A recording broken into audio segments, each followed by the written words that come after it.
The crystal chandeliers of Le Jardin cast dancing reflections across the white tablecloths, illuminating the faces of Manhattan's elite as they sipped champagne and exchanged pleasantries. In a shadowed corner booth away from the glittering crowd, Margaret Reynolds sat alone, her fingers wrapped around a half-empty coffee cup. The warmth from the porcelain had long faded, much like the conversation around her that never extended to include the 66-year-old woman in the simple gray cardigan. Margaret's weathered hands betrayed a lifetime of work, contrasting with the manicured perfection of the other diners. Her practical shoes and hair, pulled back in a simple bun, marked her as an outsider in this temple of excess. She didn't belong here, at least not according to the standards visible to the casual observer. Yet Margaret sat with a quiet dignity, occasionally glancing at the entrance as if waiting for someone. The maitre d's posture suddenly stiffened, his practiced smile widening as the restaurant's atmosphere shifted. A wave of whispers rippled through the room like wind through tall grass. Margaret's gaze lifted from her coffee to witness her son Michael's entrance. He stood tall in his tailored suit, arm-linked with his wife Rebecca, whose blood-red designer dress caught the light with each deliberate step. Behind them trailed a group of stylishly dressed friends and associates, their collective presence commanding attention like a procession of minor royalty. Michael's face bore the confident smile of someone who believed he belonged in these surroundings. Rebecca's diamond earrings caught the light as she tossed her head back in practiced laughter at something one of their companions said. Margaret observed how the other diners noticed them, the subtle nods of acknowledgement, the way the staff rushed to accommodate them. 5 years ago, she would have risen to greet her only child, but experience had taught her to wait and watch instead. The group was seated at the restaurant's best table, prominently positioned to see and be seen. Michael leaned in to speak with a distinguished Asian American man, whose subtle but immaculate suit suggested serious wealth, likely William Chen, the investor Michael had mentioned in their brief telephone conversation last month. Margaret remained still, observing the body language, the performative gestures, the careful positioning that her son had mastered in his quest for status. A waiter poured expensive wine into crystal glasses as Rebecca scanned the restaurant with the calculating gaze of someone taking inventory of who mattered. When her eyes reached Margaret's corner, they narrowed momentarily before widening in recognition and disgust. The transformation of her expression was immediate and visceral, like someone who had discovered something repulsive in her food. Rebecca leaned toward Michael, her red fingernails digging into his arm. She didn't attempt to lower her voice as she hissed, "What in God's name is that old woman doing here?" The words spilled from her glossed lips with enough volume to reach nearby tables whose occupants paused their conversations to glance toward Margaret's corner. Michael's head snapped up, his expression shifting from confusion to horrified recognition as he spotted his mother. The color drained from his face, leaving behind a mask of mortification. For one brief moment, Margaret saw a flicker of the little boy who had once proudly shown her his homework at their kitchen table, but it vanished as quickly as it had appeared, replaced by the cold calculation of a man protecting his social standing. Rebecca's voice cut through the hushed murmurs. "Seriously, Michael, what is she doing in a place like this? Look at how she's dressed. This is beyond embarrassing." Each syllable was a dagger thrown across the restaurant floor. The others at their table were now openly staring, some with embarrassed discomfort, others with the barely concealed delight of witnessing someone else's humiliation. William Chen's expression remained neutral, his eyes moving thoughtfully between Michael and the woman in the corner.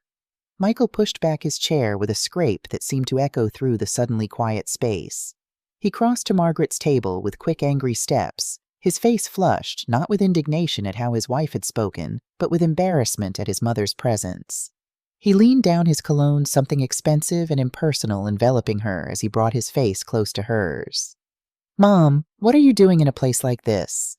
Look at how you're dressed. My God, this is humiliating."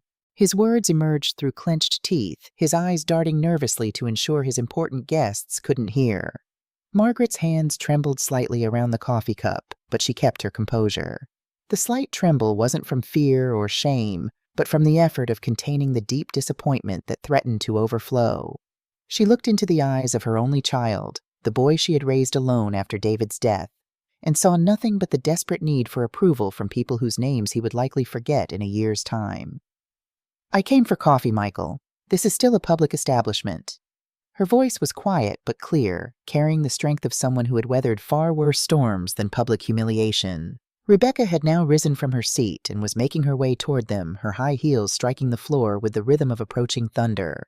The restaurant had fallen into an uncomfortable silence, the kind that occurs when strangers become unwilling witnesses to a family's private pain made public. Rebecca's voice rose in pitch as she closed in. "I need the manager now. This woman does not belong here. This is a high-end establishment, not a shelter. Get her out immediately." She snapped her fingers at a passing waiter who flinched at the sound. Murmurs filled the space. Elegant couples at nearby tables watched with a mix of morbid curiosity and clear disapproval. Some women looked at Margaret with pity, others with disdain as if her mere presence contaminated the refined air. Michael and Rebecca's friends tried to stifle uncomfortable chuckles. One of them, a thin man with a meticulously groomed beard, muttered just loudly enough to be heard, "Some people simply don't know their place in the world." His companion nodded in sage agreement, as if a profound truth had been spoken. Michael leaned closer to Margaret, his breath hot against her ear. "Mom, please. We're here with important investors. You're going to ruin everything. Can't you just leave? There are cheap diners over in the North End. Go there." The words "important investors" and "cheap diners" hung in the air between them, a perfect distillation of everything their relationship had become. Margaret looked at her son, really looked at him, and saw not the successful businessman he pretended to be, but a frightened boy still trying to prove himself to a father who had been gone for 5 years.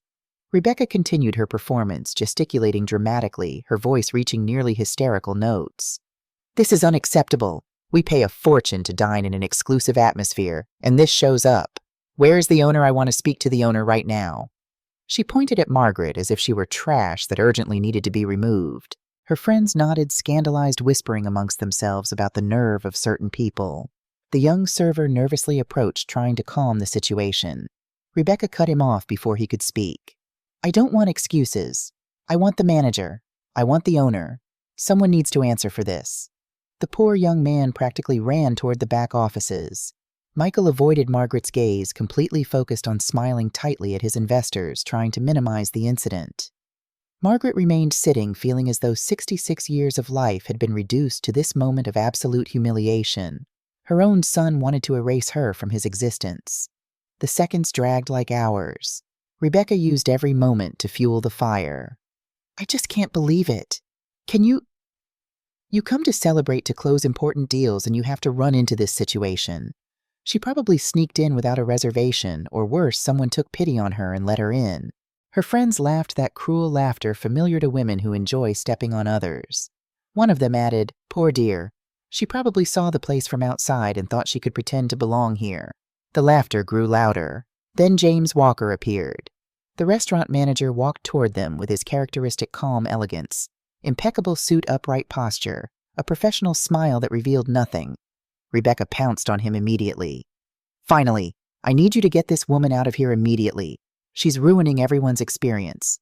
Look at how she's dressed. This is embarrassing for your establishment."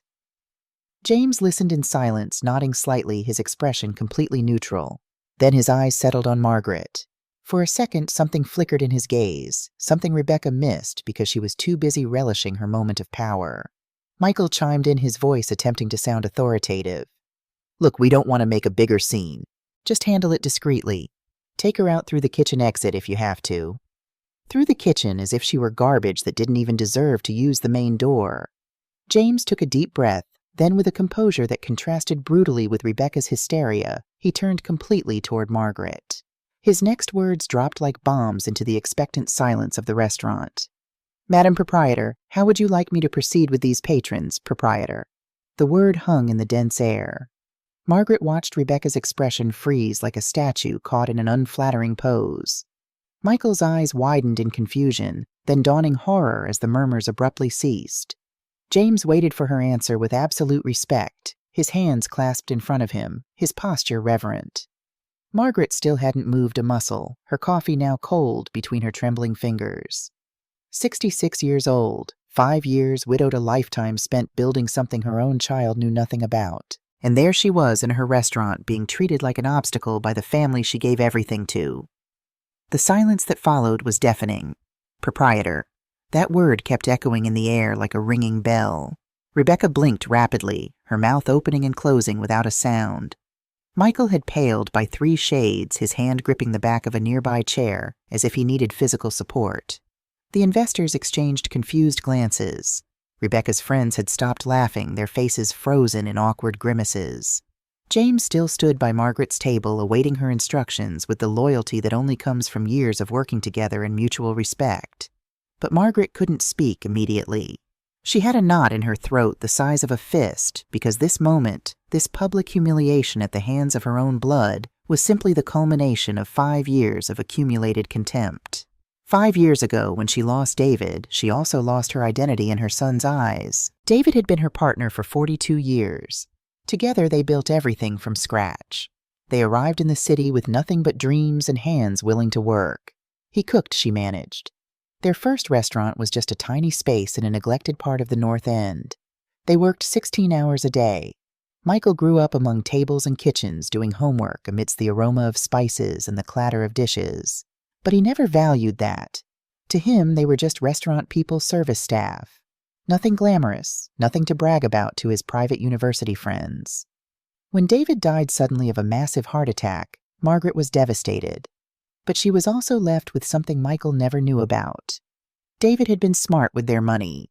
The tiny restaurant had grown into 2, then 5, then a small empire spread across the city. Each one successful, each one maintained with the same principles. They started with quality food, fair prices, respect for every person who walked through the door, regardless of what they wore or how much money they had. Margaret could have retired after David's death. Their financial advisor had made that very clear. But what would she do with her days? The restaurants were her life, her purpose. So instead of selling, she dove deeper into the business. She personally oversaw the opening of 3 new locations. She expanded the catering division. She created a training program for underprivileged youth to learn culinary skills. And Michael had pulled away completely after the funeral. Too busy with his new investment career, his new wife, his new friends from the right circles. Too embarrassed by his mother, who still lived in the modest house he grew up in, who still drove the same car, who still dressed simply. Not because she couldn't afford better, but because those things had never mattered to her. Margaret had tried to reach out. Sunday dinners, birthday cards, Christmas gifts. The responses grew shorter, the excuses more frequent, until the invitations stopped being accepted altogether. The last time she had seen Michael before tonight was 8 months ago, and only because he needed to discuss some investment opportunities that turned out to be a thinly veiled request for money. And now here they were in the flagship restaurant of the empire she and David had built with her son, asking the manager to throw his own mother out the back door like garbage. Margaret finally found her voice, quiet but unwavering. "Michael, my son," the words carried across the silent restaurant. "I am not ashamed of myself, but I am deeply ashamed of how you and your wife treat other human beings." Michael's face contorted with confusion and the first hints of understanding that something was terribly wrong. "Mom, what's going on?" What did James mean by proprietor? Rebecca's shock had transformed into calculation, her mind visibly racing to recalibrate the situation. "Mrs. Reynolds, there's been a misunderstanding. I'm sure we can—" Margaret raised a hand, silencing Rebecca mid-sentence. "No misunderstanding, this is my restaurant, as are the other 12 across the city." She turned to James. "Thank you, James. I'm fine. Please return to your duties." James nodded respectfully and withdrew, leaving the family to their reckoning. The restaurant had become a theater, with every patron watching the drama unfold in stunned silence. Michael's face had drained of all color. 12 restaurants, Mom. What are you talking about? Dad had one small place in the North End." Margaret looked at her son with a mixture of sadness and determination. "Your father and I built this together, Michael. After he died, I continued our work. Work you never bothered to ask about or show interest in." She stood up, slowly smoothing the fabric of her simple cardigan. In this moment, her modest clothing seemed like a deliberate choice rather than an embarrassment, a quiet statement about valuing substance over appearance. "I won't leave, Michael. This is my establishment, but I won't disrupt your dinner either." Margaret turned to the group of investors who were watching with undisguised interest. "Gentlemen, ladies, I apologize for the scene. Please enjoy your meal. The house will cover it tonight."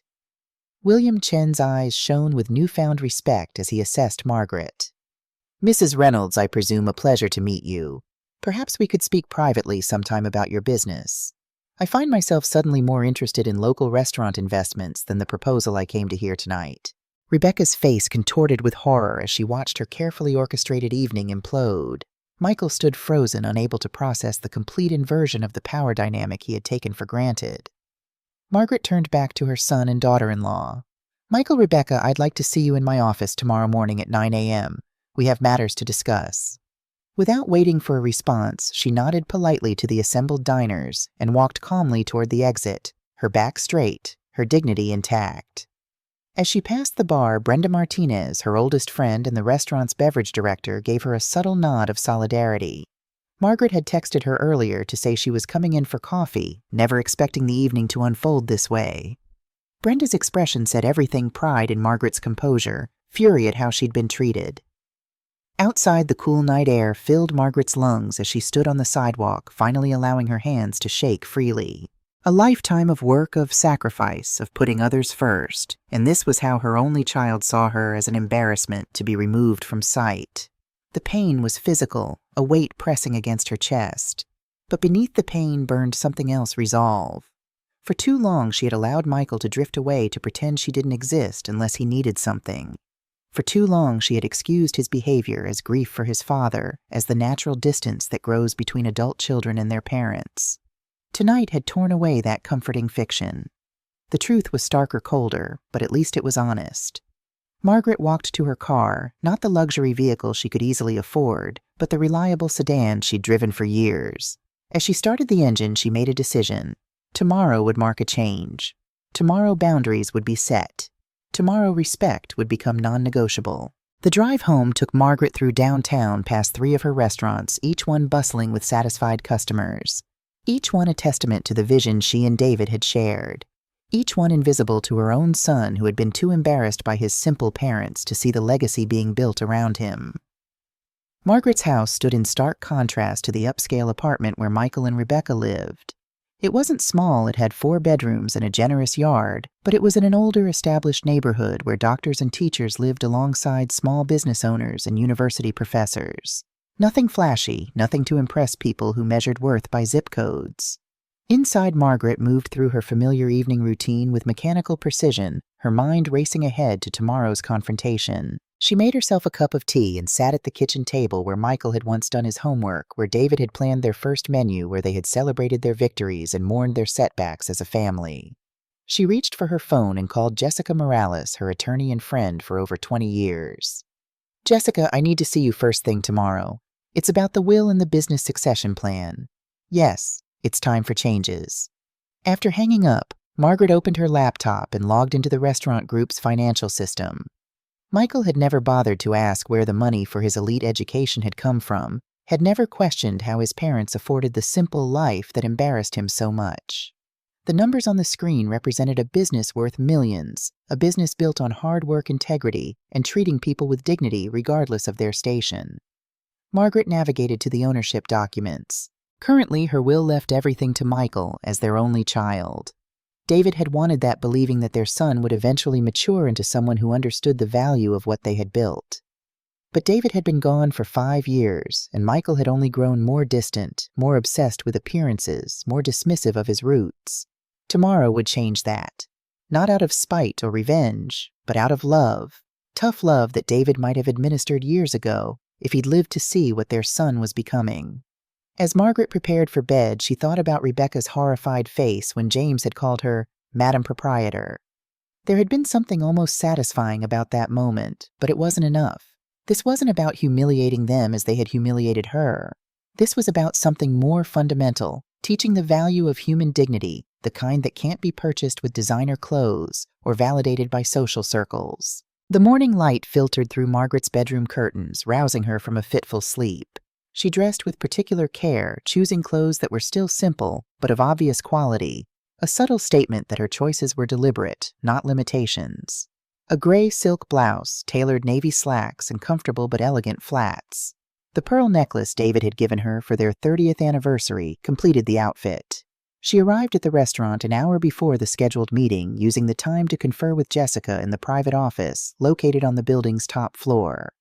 The space was a reflection of Margaret herself, elegant but unpretentious, with large windows overlooking the city. comfortable furniture and walls adorned with photographs documenting the growth of their business. Jessica laid out the documents they had discussed on the phone. "Are you sure about this, Margaret? It's a significant change." Margaret nodded, her resolve unwavering in the morning light. "I've never been more certain. David would understand. He always said we weren't building this just to make money. We were building it to create something meaningful that reflected our values." At precisely 9 a.m., James escorted Michael and Rebecca into the office. Both had clearly taken pains with their appearance, though, for different reasons. Michael wore a conservative suit, his expression a mixture of confusion and contrition. Rebecca had opted for a subdued designer outfit, her manner uncharacteristically humble. More surprising was the presence of William Chen, who entered behind them. "Mrs. Reynolds, I hope you don't mind my intrusion. Your son invited me to join this meeting given our discussion last night." Margaret gestured for them all to be seated. "Not at all, Mr. Chen. Your presence may be valuable for what we need to discuss." Rebecca spoke first, her voice carefully modulated to convey remorse. "Mrs. Reynolds, I want to apologize for my behavior last night. It was inexcusable. I had no idea of your position, and I—" Margaret raised a hand, stopping her mid-sentence. "That's precisely the problem, Rebecca. You believed it was acceptable to treat someone that way because you thought they were beneath you. Would knowing I owned the restaurant have changed your behavior? Of course, but that only means you adjust who you respect based on what they can do for you or to you." Rebecca flinched as if slapped, her practiced contrition cracking to reveal the calculation beneath. Michael leaned forward, his expression earnest. "Mom, I'm so sorry. I had no idea about the restaurants. Dad never said anything about expansion, about building all this." Margaret studied her son's face, looking for the boy she had raised. "Your father tried to include you many times, Michael. You always had more important things to do, more impressive friends to meet, more exclusive places to be. We were just simple restaurant people, remember nothing worth knowing about." The words landed like stones, heavy with the weight of accumulated rejection. Michael's face crumpled with the realization of how thoroughly he had dismissed his parents' life's work. Margaret continued, her voice steady. "I didn't bring you here to shame you, though God knows you both deserve it after last night. I brought you here because it's time for changes. Jessica, please explain." Jessica opened a leather portfolio and removed several documents. "As you may now be aware, Michael, your mother is the sole owner of Reynolds Restaurant Group, which consists of 13 establishments across the city, a catering division, and a culinary training program. The combined value of these assets is approximately $38 million. Michael's jaw slackened at the figure. Rebecca's eyes widened with naked avarice quickly masked behind a facade of impressed surprise. Jessica continued. "Until yesterday, Mrs. Reynolds will directed that upon her death, all assets would transfer to you as her sole heir. However, in light of recent events, she has decided to implement a different succession plan." Rebecca's fingers tightened on the arms of her chair. Michael's face paled further if that were possible. Margaret took over. "I'm not disinheriting you, Michael, but I am changing the terms. The restaurants, the business I built with your father, will be placed in a trust with specific conditions for your participation and eventual inheritance." She stood and walked to the window, looking out at the city she and David had made their home. "This isn't about money. It's about values. Your father and I built this business treating every person who walked through our doors with respect and dignity, regardless of their clothes, their job, or their bank account." Turning back to face them, her expression softened slightly. "I failed you, Michael. I allowed you to drift away after your father died. I allowed you to surround yourself with people who measure worth by appearances. I allowed you to forget where you came from and the values we tried to instill in you." Michael's eyes glistened with unshed tears as the truth of her words sank in. "Mom, I never meant to—" "Intentions matter less than actions," Margaret interrupted gently. "And your actions last night spoke volumes about who you've become." She returned to her seat and nodded to Jessica, who passed the documents to Michael. "The trust works as follows. The business remains under my control during my lifetime. You are welcome to learn about it, to work within it if you choose to gradually become part of it. But you will not automatically inherit anything. You will have to earn it by demonstrating a commitment to the values that built it." Rebecca couldn't contain herself any longer. "This is ridiculous. You can't just change everything because of one misunderstanding. Michael is your son, your only child.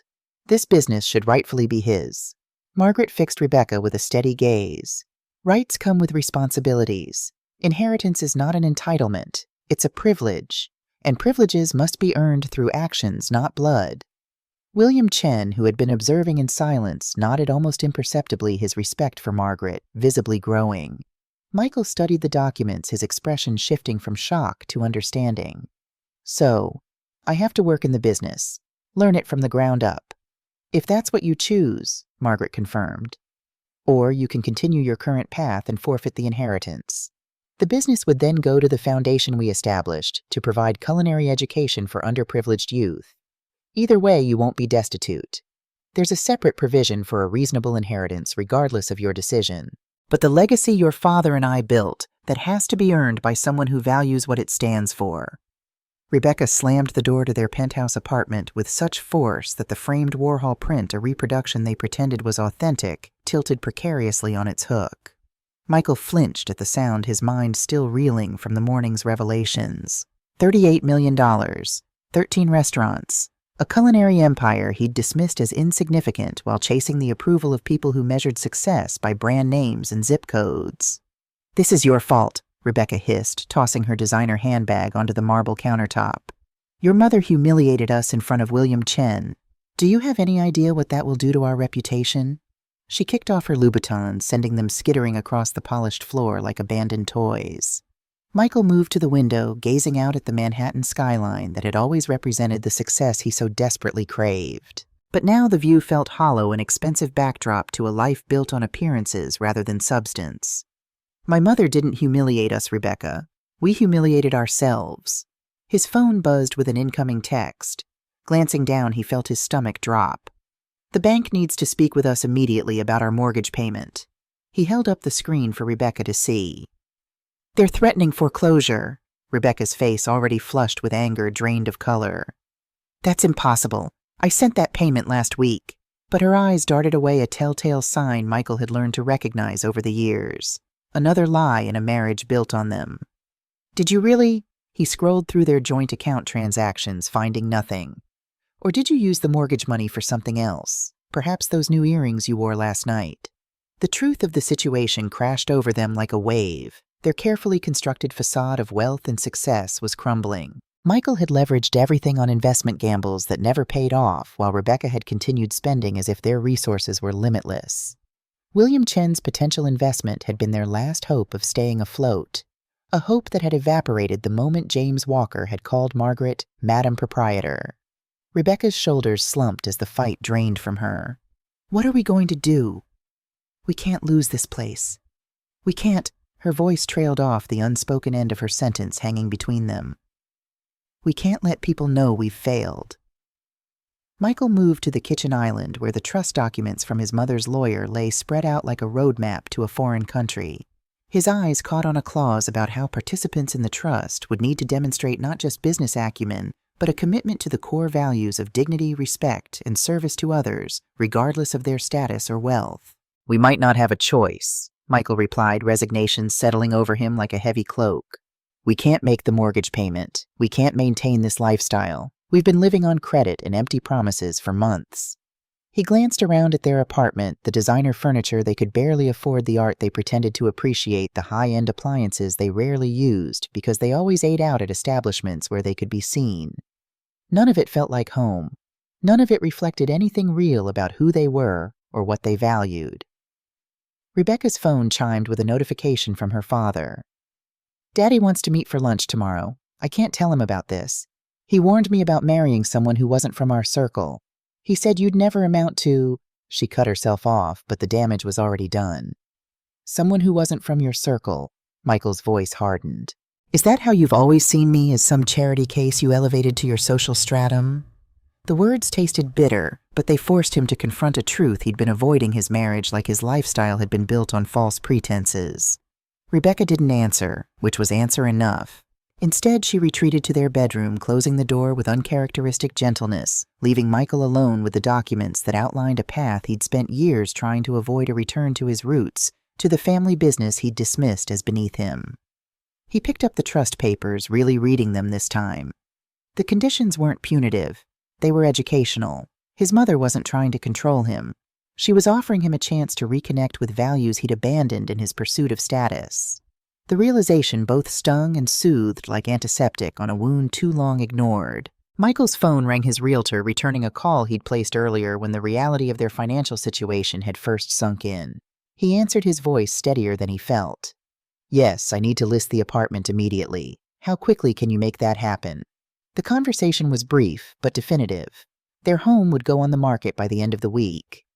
Another step in the dismantling of the life they'd pretended to deserve. In the bedroom, he could hear Rebecca crying softly. Not the theatrical sobs she performed at charity galas when a particularly moving speech was delivered, but quiet, genuine tears of someone facing the collapse of everything they'd defined themselves by. Michael turned back to the window, watching the city lights flicker on as dusk settled over Manhattan. Somewhere out there was his mother, a woman who had built something real and lasting while he had constructed a house of cards. Somewhere out there was a legacy he might still be part of, if he could find the courage to earn it.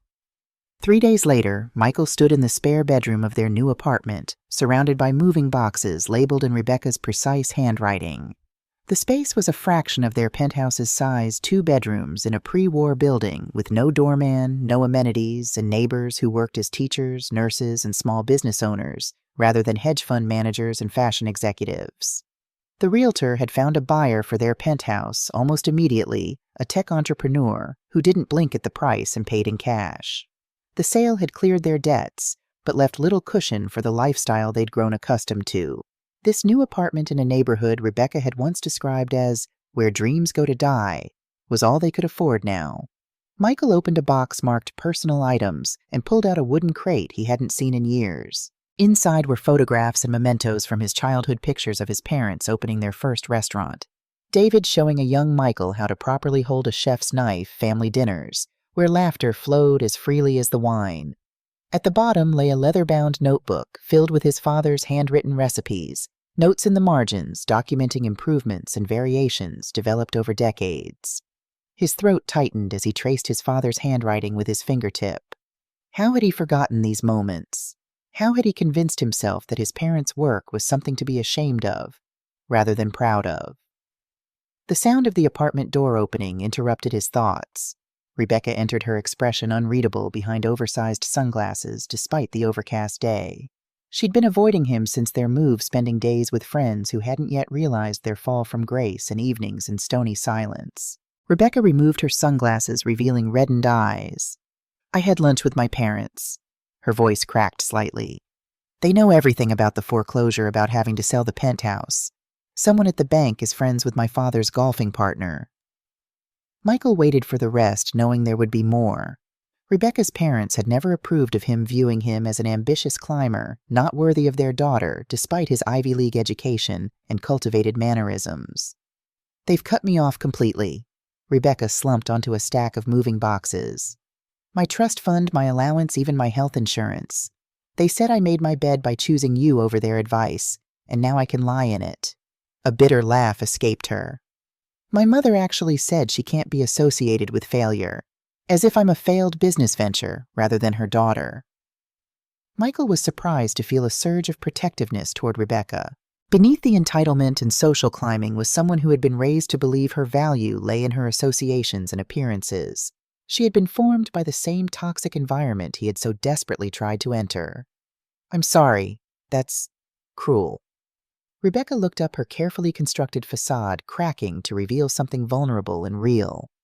Is it exactly what we did to your mother, treating her like an embarrassment because she didn't fit our idea of what success looks like?" She gestured to the modest apartment around them. "And now look at us." Michael sat beside her, the recipe book still in his hands. "I found something." He opened the worn leather cover, showing her the pages filled with his father's precise handwriting. "My dad's recipes. Everything he created for the restaurants. I'd forgotten I had this." Rebecca traced the faded ink with her manicured fingertip. "Your father wrote these." There was genuine curiosity in her voice, perhaps the first real interest she'd ever shown in Michael's family. "Every single one. He was constantly innovating, constantly perfecting. He used to say that a good recipe was like a good life. It required patience, attention to detail, and a willingness to adjust when things weren't turning out as expected." Something shifted in Rebecca's expression, a subtle softening around the eyes, a slight relaxation of the perpetual tension in her jaw. I never really knew anything about your parents, did I? I just assumed that they were simple, unrefined people not worth knowing. Michael finished for her without malice. I let you believe that. I believed it myself, or convinced myself I did. I was so focused on becoming someone else that I erased who I actually was. Rebecca was quiet for a long moment. I don't know who I am without the penthouse, the clothes, the social calendar. I don't know who Rebecca is when you strip all that away. The admission seemed to cost her something, a surrender of the carefully maintained illusion she'd lived behind. Michael realized he didn't know who he was either. Somewhere between his father's death and this moment, he had lost touch with the person he had been raised to be.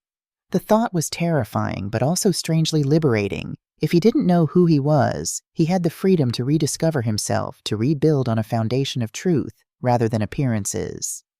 Maybe that's what we need to find out, he suggested, closing the recipe book gently. Who we are when all the trappings are gone. The next morning, Michael found himself outside a modest coffee shop in the West Village, gathering his courage to enter. Through the window, he could see Brenda Martinez, his mother's oldest friend and beverage director, sitting at a corner table nursing an espresso. He had called her this previous evening, asking to meet, uncertain if she would agree. He stepped inside, the rich aroma of freshly ground coffee enveloping him. Brenda looked up as he approached, her expression carefully neutral. She didn't stand or offer a greeting. Michael slid into the seat across from her. Thank you for meeting me. Brenda's gaze was penetrating, assessing. I'm here out of respect for your mother, not for you. She took a sip of her espresso, her eyes never leaving his face. You broke her heart, you know. Not just at the restaurant the other night, but over and over for the past 5 years. The directness of her statement hit Michael like a physical blow. I know. I didn't understand what I was doing, but that's no excuse. No, it isn't. Brenda set down her cup with deliberate precision. Your mother worked herself to exhaustion after your father died. Not just to build the business, but to preserve his legacy for you. And you couldn't even be bothered to call her on holidays. Michael absorbed the criticism without defense. He deserved this and more. Tell me about her, about what happened after Dad died. I wasn't there for her, and I need to understand what she went through. Brenda's expression softened slightly at his willingness to listen. She was devastated, obviously. David was her partner in everything, but she's also the strongest person I've ever known. When the flagship restaurant started struggling 6 months after his death, she didn't sell it like everyone advised. Instead, she worked 20-hour days, reinvented the menu, personally trained new staff. She wouldn't let David's dream die. Shame burned in Michael's chest as he thought about where he had been during that time, networking at exclusive clubs, distancing himself from his restaurant family background, curating an image of sophistication that required erasing his origins. And the expansion, the other restaurants? He asked, hungry for the details of his mother's life he had so carelessly ignored. All her. She has an instinct for location, for concept, for what people want before they know they want it. The culinary school partnership was her idea too, giving opportunities to kids from neighborhoods like she and David came from. Brenda leaned forward, her voice lowering. She never stopped talking about you, you know? Every accomplishment, every milestone she shared with me, like you were still that little boy who used to do homework in the corner booth. Michael's vision blurred with unexpected tears. I've made such a mess of things, Brenda. I don't even know where to begin fixing it. Brenda studied him for a long moment. Why did you walk away from cooking? You had talent, David always said so. He thought you'd take over the kitchen someday. The question struck at something fundamental, a truth Michael had buried so deeply he had almost forgotten it existed. I was afraid I could never be as good as him, that I'd always be measured against his standard and found wanting. The admission felt like lancing a wound, painful but necessary for healing to begin. So instead of risking failure in something you loved, you chased success in something that never really mattered to you. Brenda's observation wasn't cruel, just accurate. I thought if I made enough money, if I moved in the right circles, I'd finally feel like I was enough. Michael's voice cracked slightly. But it never worked. There was always someone richer, someone more connected, someone better at the game I was trying to play. Brenda nodded slowly, a hint of compassion warming her gaze. Your father wasn't perfect, Michael. He made plenty of mistakes in the kitchen and in life.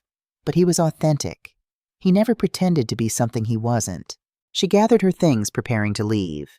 That's what made him special, not how successful he was, but how real. Michael watched her stand, feeling like he was being given a gift he didn't deserve: honesty without cushioning, truth without cruelty. "Do you think there's any hope for me and my mother? Can I ever make this right?" Brenda paused, considering. "That depends on whether you're willing to do the hard work of becoming the man your father believed you could be. Margaret doesn't need your apologies. She needs her son back, her real son, not the polished stranger you've been pretending to be." After Brenda left, Michael remained at the table, turning their conversation over in his mind.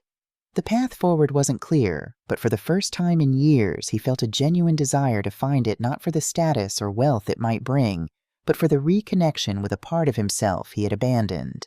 On his way home, Michael passed a small neighborhood restaurant with a "Help Wanted" sign in the window. He stopped staring at it for a long moment before pushing open the door. The interior was modest but clean. The lunchtime crowd a mix of local workers and residents. Nothing fancy, nothing pretentious, just good food served with care. The manager, a harried-looking woman in her 50s, glanced up from the host station. "Help you," Michael gestured to the sign. "Are you still hiring? Dishwasher quit yesterday. Need someone who can start immediately."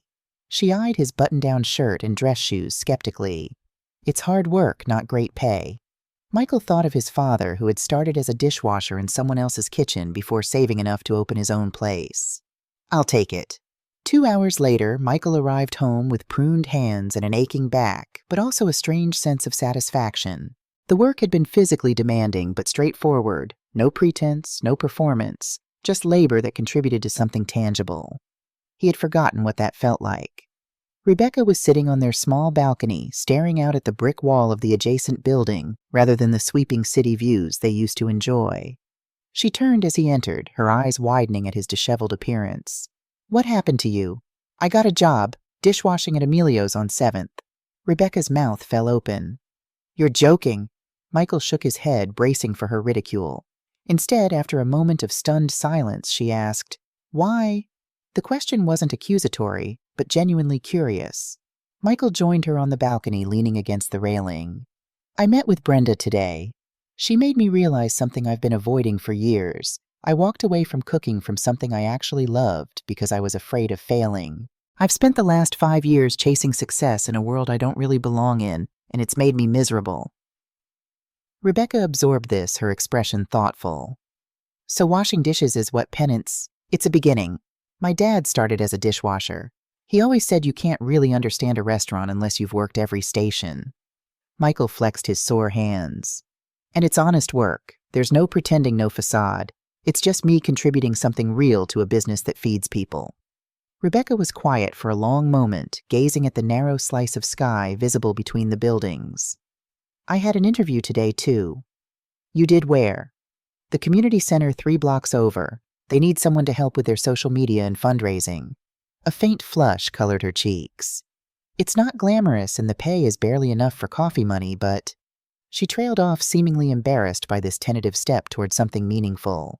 Michael felt a surge of genuine respect for her, perhaps the first time he had truly respected his wife, rather than admired her social maneuvering. "That's great, Rebecca. Really. Is it, or is it just pathetic? The former socialite reduced to nonprofit volunteer work." Her voice held a bitter edge, but also a note of genuine questioning, as if she truly didn't know how to value this new direction. "It's someone using their skills to help others instead of just promoting themselves. I'd call that growth, not failure." Michael surprised himself with the sincerity of his response. Rebecca seemed to consider this perspective, turning it over like an unfamiliar object. "I spoke with my mother again today." She picked at a loose thread on her sleeve, a nervous habit she usually suppressed. "I told her I wouldn't be asking for their financial support anymore, that I needed to figure out who I am without their money and approval." "How did she take it?" She laughed. "Said I wouldn't last a week without my credit cards and country club membership." Rebecca's jaw tightened with determination. "I want to prove her wrong. Not to get back in her good graces, but to prove to myself that I'm more than what I own or who I know." There was something different in Rebecca's demeanor, a straightening of the spine, a clarity in her gaze that had been missing during their years of social climbing. For the first time, Michael glimpsed the woman she might become if freed from the expectations that had shaped her since childhood. Their conversation was interrupted by a knock at the apartment door. Michael opened it to find a young family, a woman around 30 holding a toddler on her hip with a 4-year-old boy clinging to her leg.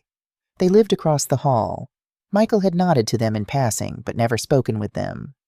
"Hi, I'm Sophia, and these are my kids, Oliver and Emma." The woman smiled warmly. "We're having a little building get-together on the roof tonight. Nothing fancy, just a potluck dinner. We thought you might like to join us." She held out a hand-drawn flyer decorated with crayon scribbles that were clearly Oliver's contribution. Michael accepted it momentarily at a loss. In their previous building, neighbors had actively avoided eye contact, each household existing in its private bubble of privilege. The concept of a community gathering was foreign. "That's very kind. We'd love to come." After Sophia left, Rebecca examined the flyer with a mixture of curiosity and trepidation. "A potluck, what are we supposed to bring? We barely have any groceries, and I don't actually know how to cook anything." Michael thought of his father's recipe book still sitting in the unpacked box. "I might have an idea." Margaret sat at her desk staring at the handwritten letter that had arrived that morning. 3 weeks had passed since the confrontation at the restaurant. 3 weeks of silence from Michael and Rebecca. She had expected anger, perhaps even legal challenges to the trust restructuring. Instead, here was a letter, not an email or text, but words carefully formed on heavy stationery, Michael's distinctive handwriting both familiar and strange after so many years. Her fingers trembled slightly as she unfolded the pages. Through the large windows of her office, autumn sunlight spilled across the desk, illuminating dust motes that danced in the air, like memories stirred by an unexpected breeze. The city stretched beyond a tapestry of buildings where somewhere her son was living a life that had diverged so dramatically from the one he'd been pursuing. The letter began without preamble, without excuses. Michael wrote of his new apartment, the dishwashing job, his enrollment in culinary classes. He described the neighbors who had welcomed them, especially young Oliver, who lived across the hall. He wrote about rediscovering his father's recipe book and the strange mix of grief and connection he felt while following David's handwritten instructions. Most strikingly, he made no requests, not for money, not for forgiveness, not even for a response.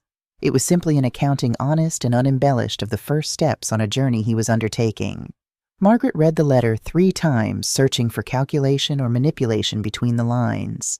She found none. Instead, she discovered something she had not expected, the faint outline of the son she had lost, emerging from behind the facade he had maintained for so long. The telephone on her desk rang, jolting her from her contemplation. It was Brenda calling from the downtown location. "I met with Michael last week. He sought me out, wanted to know about what happened after David died." Brenda's voice carried the careful neutrality of someone delivering potentially volatile news. "He seemed different. Not performing, not networking, just listening." Margaret's grip tightened on the receiver. "Do you believe it? This transformation?" The question came from a place of hard-earned skepticism of a mother who had watched her child drift toward values that broke her heart. "I'm not sure yet." Brenda's honesty was one of the reasons Margaret had kept her close all these years. "But I told him the truth about how hard you worked after David died, about the flagship restaurant almost failing, about how you never stopped talking about him even when he pulled away. And Margaret," he cried. Not manipulative tears, but the kind that come when someone finally sees something they've been blind to. After hanging up, Margaret moved to the window, pressing her palm against the cool glass as she gazed at the city below. 5 years of grief, not just for David, but for the gradual loss of her son to the glittering emptiness of status-seeking. Could she trust this apparent awakening? Or was it merely another performance? A calculated response to the trust conditions? The protective barriers she had erected around her heart whispered caution. She had been disappointed too often, had watched Michael's brief moments of genuine connection give way to his pursuit of wealth and status too many times. And yet the letter contained none of the usual manipulation, none of the veiled requests or subtle plays for sympathy that had characterized their interactions since David's death. Margaret returned to her desk and pulled a sheet of her personal stationery from the drawer. She would respond with the same deliberate care Michael had shown, not with immediate forgiveness or trust, but with an opening a possibility. Her pen moved across the paper, forming words that acknowledged his letter without offering false absolution. She suggested they meet not at her office or home, but on neutral ground. A small cafe where they could begin the slow work of rebuilding what had been broken. As she sealed the envelope, Margaret felt something unfamiliar uncurl in her chest, not hope exactly, but its cautious precursor, the willingness to believe that change, however unlikely, might still be possible. The cafe Margaret had chosen was halfway between their homes, neither in the wealthy district where Michael had once lived, nor in the business area where her restaurants were located. It was a simple establishment with worn wooden tables and mismatched chairs, the kind of place that valued comfort over pretension. She arrived early, selecting a corner table that offered both privacy and a view of the entrance.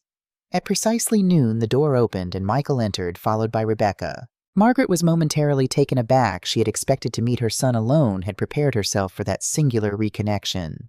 Rebecca's presence added an unpredictable element to an already fraught situation. They approached her table, neither moving with the confident swagger that had once characterized their public appearances. Michael wore simple clothes jeans, a button-down shirt with rolled sleeves that revealed forearms reddened from hot water and kitchen work. Rebecca's designer wardrobe had been replaced by a modest dress, her once elaborate hairstyle now pulled back in a simple ponytail. The physical transformation was striking, but Margaret remained guarded. Appearances, as she well knew, could be deceiving. "Thank you for meeting us." Michael's voice held none of the practiced charm he had cultivated in his investment career. "I wasn't sure if you would." Margaret gestured for them to sit. "Your letter surprised me. I didn't expect to hear from you so soon or in that form." The initial conversation was stilted, filled with careful politeness and moments of awkward silence. They ordered coffee, the mundane ritual providing momentary relief from the weight of unspoken history between them. Rebecca remained mostly quiet, her eyes downcast, her fingers nervously tracing patterns on the worn tabletop. Michael spoke of his culinary classes, of rediscovering techniques his father had taught him as a child, of the satisfaction he found in the simple act of creating food that brought others pleasure. He described his progress at Emilio's, where he had moved from dishwasher to prep cook in just a few weeks. There was an authenticity to his enthusiasm that Margaret had not witnessed in years. "And you, Rebecca?" Margaret turned her attention to her daughter-in-law, whose discomfort was palpable. "How are you finding this adjustment?" Rebecca looked up, meeting Margaret's gaze directly for perhaps the first time in their relationship. "It's been difficult. Humbling. I've lost friends, people who disappeared the moment they realized we couldn't keep up with their lifestyle." A small, bitter smile crossed her lips. "Turns out most of our social circle wasn't actually interested in us, just in what we represented or could do for them." A harsh lesson. Margaret's tone remained neutral, neither sympathetic nor judgmental. But a necessary one. Rebecca's voice strengthened, revealing a clarity that had been absent in their previous interactions. "I've started volunteering at a community center near our apartment, helping with their social media and fundraising. It's not glamorous, but it feels purposeful in a way that charity galas and social climbing never did." Margaret studied her daughter-in-law with new interest, noting the absence of the brittle veneer that had always characterized her public persona. The change seemed to go beyond circumstance, suggesting an internal shift that mirrored Michael's apparent transformation. As their conversation progressed, the initial awkwardness gradually gave way to something more genuine. They spoke not as adversaries or as people connected only by obligation, but as individuals tentatively exploring the possibility of a different kind of relationship, one based on honesty rather than performance, on shared humanity rather than social positioning. When it came time to leave, Margaret made no promises beyond agreeing to meet again. This was not a single conversation that could heal 5 years of estrangement, not a magical reconciliation that erased the hurt on both sides.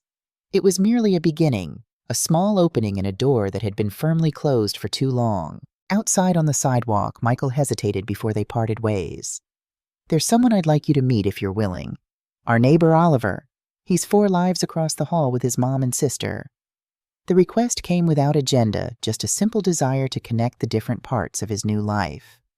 "He's having a birthday party next weekend. Nothing fancy, just cake in the building's common room, but he specifically asked if I could invite my mom." Margaret felt something catch in her throat, the casual way Michael had identified her as his mother, to this child, the normality of it after years of being held at arm's length. "I'd like that," she replied, surprising herself with how much she meant it. As she watched them walk away, Margaret realized she had entered unfamiliar territory, a landscape where caution and hope existed in equal measure, where the past could not be erased, but perhaps with careful tending might be redeemed. The common room of Michael and Rebecca's apartment building bore little resemblance to the sophisticated venues where they had once socialized. Crepe paper streamers hung from the ceiling, handmade decorations adorned the walls, and a lopsided cake with dinosaur figurines took center stage on a folding table covered in a plastic tablecloth. Margaret arrived carrying a small, carefully wrapped package, a hand-knitted scarf in bright colors with a pattern of dinosaurs marching across it. She had stayed up late for 3 nights to finish it working by lamplight as memories of knitting for Michael as a child flooded back. The simple act of creating something with her hands for a child she had yet to meet felt like a tangible connection to this new chapter unfolding in her son's life. Oliver spotted her the moment she entered, breaking away from the small group of children playing a game in the corner. He approached without hesitation, peering up at her with frank curiosity. "Are you Michael's mom?" He said you were coming. Margaret knelt to his level, offering the wrapped package. "I am, and you must be Oliver. Michael has told me a lot about you." The boy accepted the gift with a solemnity befitting a much older child, carefully removing the wrapping paper rather than tearing it in excitement. When he unfolded the scarf, his eyes widened in delight. "Dinosaurs, how did you know I like dinosaurs?" "Michael told me, and a little bird mentioned that Stegosaurus is your favorite." Margaret had taken special care with those particular figures in the pattern, remembering how Michael at that age had been obsessed with Brachiosaurus, carrying a small plastic figure everywhere. Oliver immediately wrapped the scarf around his neck despite the indoor warmth, proudly showing it off to the other children. The simple pleasure he took in the gift touched Margaret deeply. There was no calculation in his response, no assessment of the scarf's brand or cost, just genuine appreciation for something made with care. She watched as Michael interacted with the children, his natural ease with them, revealing a side of him she had feared was lost forever. He led them in games, served cake with exaggerated ceremony that made them giggle, and listened with serious attention to Oliver's detailed explanation of dinosaur habitats. This was the Michael she remembered, warm, engaged, present in a way that had nothing to do with networking or impression management. Sophia, Oliver's mother, joined Margaret at the sidelines. "Your son has been such a wonderful addition to our building. Oliver adores him.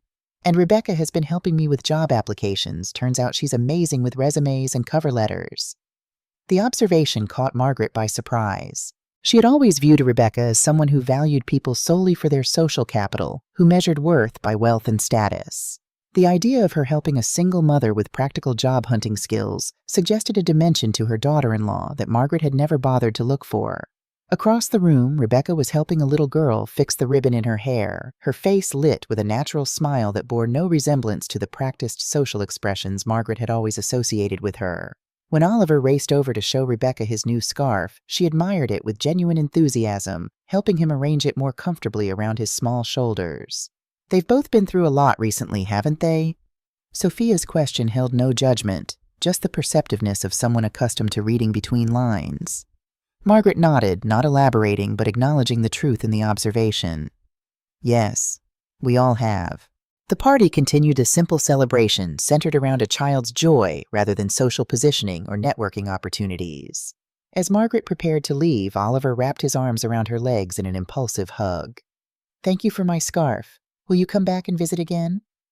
The question pierced something in Margaret's heart. The uncomplicated acceptance, the openness to connection that adults so often lost in their tangle of pride and past hurts.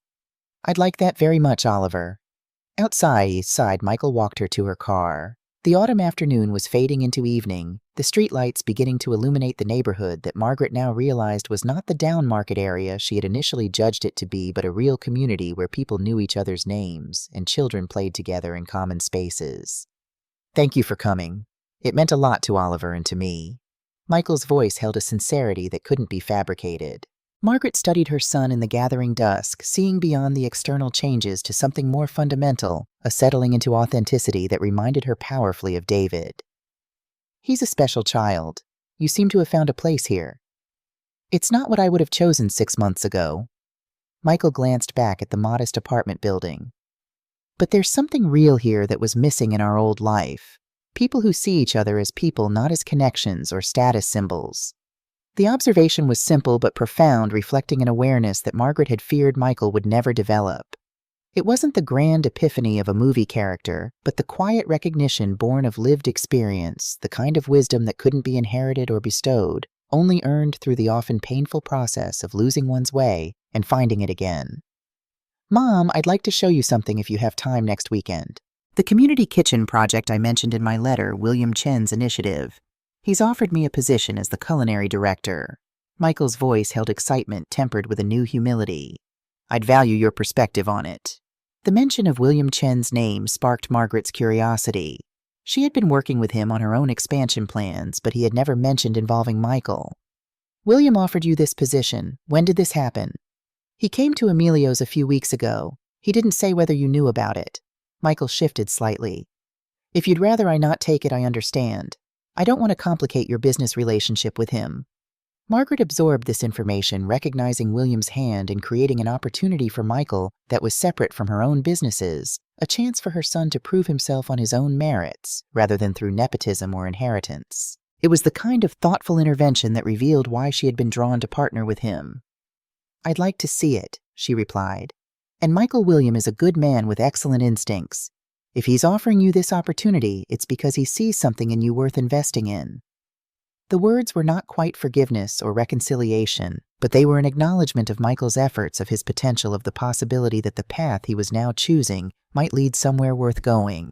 It was as much as Margaret could honestly offer in this moment, and from the gratitude in Michael's eyes, it was enough for now. 3 months passed, marked by cautious steps toward rebuilding what had been broken. Weekly coffee meetings expanded to occasional dinners. Margaret attended Oliver's kindergarten holiday concert, where Rebecca had helped with costumes. Michael invited her to tour the community kitchen project, now under construction in a former warehouse space that buzzed with the energy of creation. Each interaction added another thread to the new relationship they were weaving, not a simple restoration of what had been before, but the careful construction of something different, more honest, grounded in the people they were becoming, rather than the roles they had once played for each other. December brought snow and the approach of holidays that had been particularly painful for Margaret since losing both David and, in a different way, Michael. This year, for the first time since David's death, she found herself anticipating rather than dreading the season. The invitation arrived by hand, not a formal card, but a letter from Michael asking if she would join them for a small dinner at their apartment on Christmas Eve. "Nothing elaborate," he wrote. "Just good food and people who matter to us. Oliver and Sophia will be there too." Margaret accepted, finding herself oddly nervous as the day approached. This would be her first visit to their new home, the first holiday they had shared in 5 years. What expectations should she bring? What guard should she maintain? On Christmas Eve, she parked outside their building, a modestly wrapped package on the passenger seat containing gifts: a set of professional chef's knives for Michael, a beautifully bound journal for Rebecca, and a dinosaur encyclopedia for Oliver that she hoped wouldn't duplicate something he already had. The normality of the gesture, a mother bringing gifts to her family, felt both ordinary and extraordinarily precious after years of estrangement. Michael greeted her at the door, the apartment behind him warm with light and the aromas of cooking. The space was small by Margaret's standards, but it had been transformed from the chaos of moving boxes she had glimpsed in Michael's descriptions. Bookshelves lined one wall filled with cookbooks and novels, rather than the art books and financial tomes that had populated their previous home.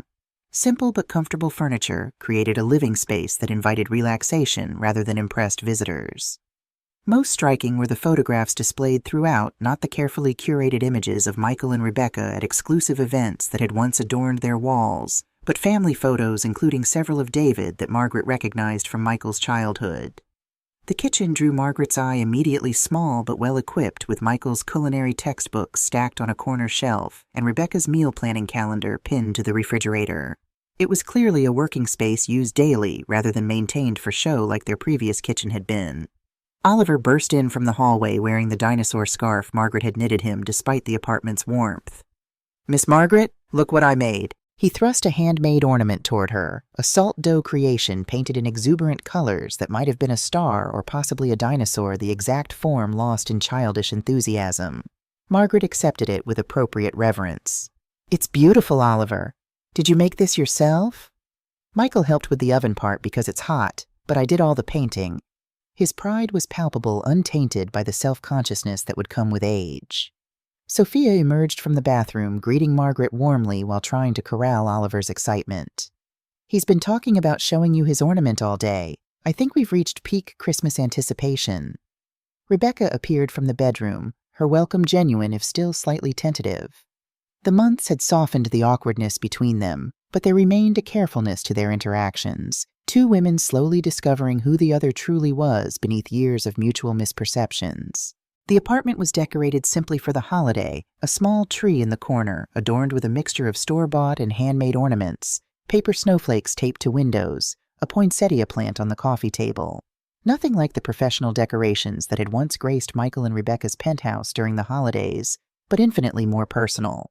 Dinner was served at their small dining table expanded with a card table to accommodate everyone.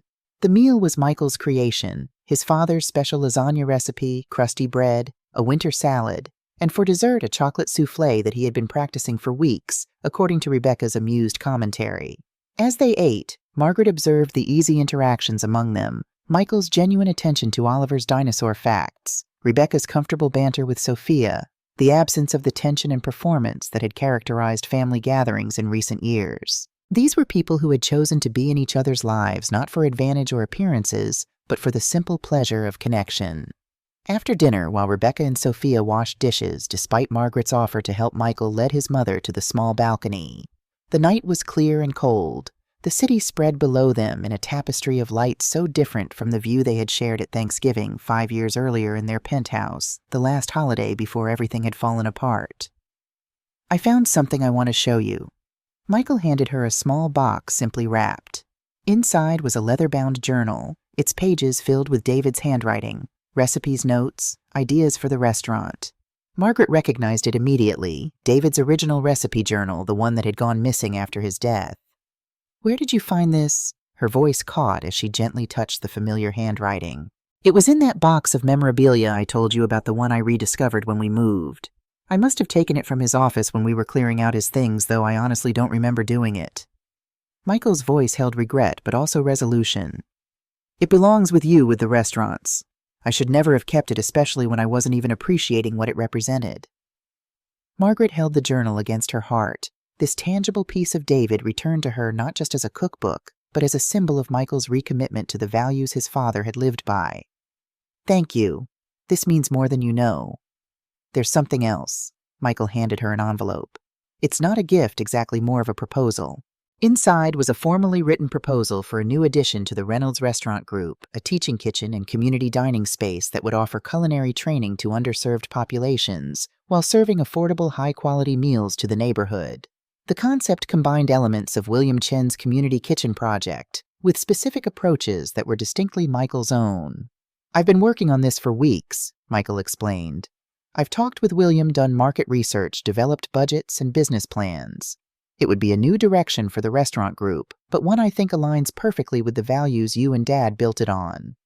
Margaret scanned the proposal, impressed despite herself with the thoroughness of the research, the clarity of vision, the careful attention to both practical business concerns and social impact. This was not the work of someone seeking a shortcut or trying to impress. It was a serious proposal from a professional who had done the hard work of preparation. "The trust requirements," she began, but Michael shook his head. "This isn't about the trust or the inheritance, Mom. Whether or not I ever take over the restaurant group, this is something I believe in, a project I want to pursue because it matters, not because of what it might get me." He leaned against the balcony railing, his expression earnest in the dim light. "If you think it has merit, I'd like to develop it further. If not, I'll keep working on it independently until it's strong enough to stand on its own." Margaret studied her son, seeing in him echoes of David's determination and her own pragmatism, but also something uniquely his own, a hard-won wisdom that came from losing his way and finding it again. "It has merit," she said simply. "Let's discuss it more after the holidays. I think there's potential here worth exploring." The acknowledgement was measured but genuine, reflecting the new foundation they were building, one based not on entitlement or obligation, but on shared values and mutual respect. It wasn't a fairy tale reconciliation where past hurts disappeared in a moment of emotional catharsis. It was something more durable, the slow, imperfect work of two adults finding their way back to each other, accepting both the damage done and the possibility of something new growing from it. When Margaret left that evening, the gifts exchanged and promises made to meet again soon, she carried with her not just David's journal, but a renewed sense of possibility. The holidays would still hold grief for his absence, But they now contained something else as well, the recognition that family bonds could be wounded but not destroyed, that relationships could be reimagined rather than simply restored, that dignity once recognized could transform not just individuals, but the connections between them. 2 years passed each season, bringing its own measures of growth and occasional setbacks in the careful reconstruction of family bonds. Margaret's office wall now displayed framed children's artwork, Oliver's dinosaur drawings, alongside creations from the children who attended programs at the neighborhood kitchen. The successful implementation of Michael's proposal, that now served as both a training facility for aspiring chefs from underserved communities and a gathering place for local families. Rebecca had transformed as well, finding purpose first in volunteer work and eventually in a paid position, developing outreach programs for the culinary school Margaret had established years earlier. The social media skills once used to cultivate an image of affluence and exclusivity were now directed toward building genuine community and opportunity. Margaret's relationship with them had evolved from cautious reconnection to something that, while different from what they had before, contained its own authentic warmth. They would never recover the years lost, never erase the memory of that night at the restaurant. But they had found a way forward that honored both the pain of the past and the possibility of the present. On a crisp autumn evening, Margaret arrived at the original North End restaurant, the first one she and David had opened decades earlier.